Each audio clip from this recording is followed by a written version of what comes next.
Very good morning, class. This lecture is about system analysis and design, and the code for this subject is TCS 462.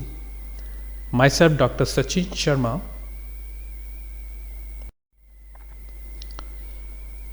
We are discussing Unit 1 System Concept and Information System Environment.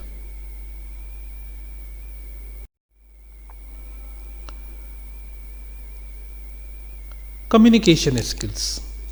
A system analyst should be able to communicate clearly and effectively with others. It is very important.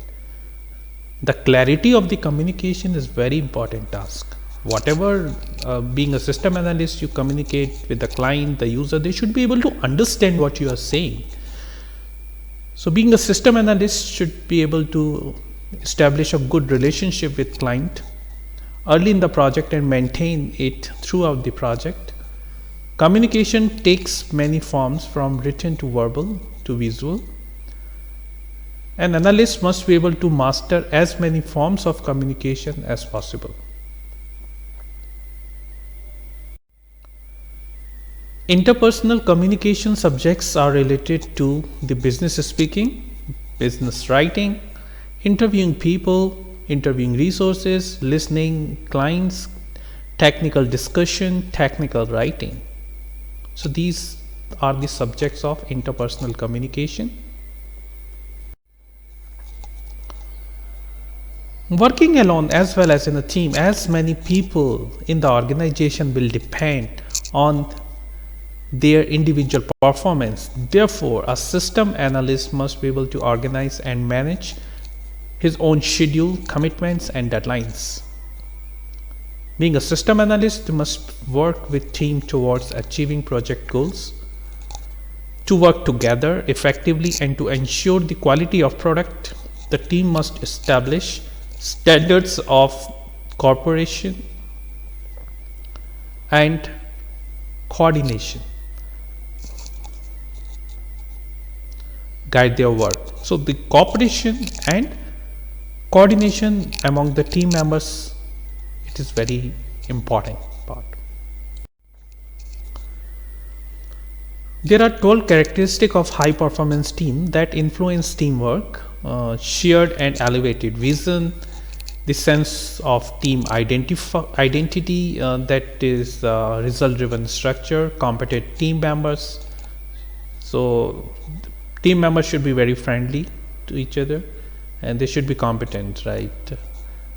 So for example, if one of team member are very good in one work, the other should be able to perform the adjacent work, or if that person is not available, the other teammate should be able to fulfill that requirement.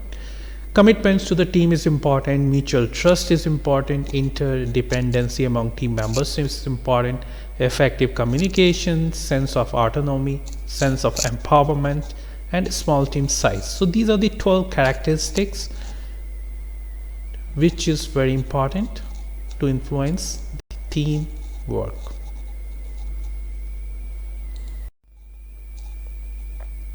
Facilitating groups. While working in a joint application development approach, a system analyst required that skill. And this approach, there are group members, system analysts, they work together, and analysts used joint discussion session and gather system requirement to conduct design reviews. System analysts can be asked to work as a facilitator. So the system analyst should be smart enough to understand the new problem, new technology very quickly. The facilitator must guide the group without being a part of the group, and must work to keep the effort on track by helping the group by resolving the differences. Being a facilitator, there are guidelines that should be followed. Purpose should be made very clear, objective should be very clear, make sure the group understand what is expected to them, and use physical movement to focus on yourself, on the group. Reward group members participation with thanks and respect. Ask questions instead of making statements, should be very friendly. Wait patiently for answers, should be good listener. encourage group members to feel ownership of the group goal and of their attempts to reach those goals. Managing expectation, this is very important. Being a system analyst, he or she is responsible for system development to achieve the goal, and the system development is a change process where members of any organization greet any organizational change with anticipation and uncertainty. Organizational members will have certain ideas about what new information system will be able to do for them, and it is found successfully by managing user expectation is related to the successful system implementation. The system analyst need to understand the technology. He or she must be able to understand the workflow that the technology will support and how the new system will affect them. And the important ability of system analyst is to communicate a realistic picture of the new system and what it will do for users and managers.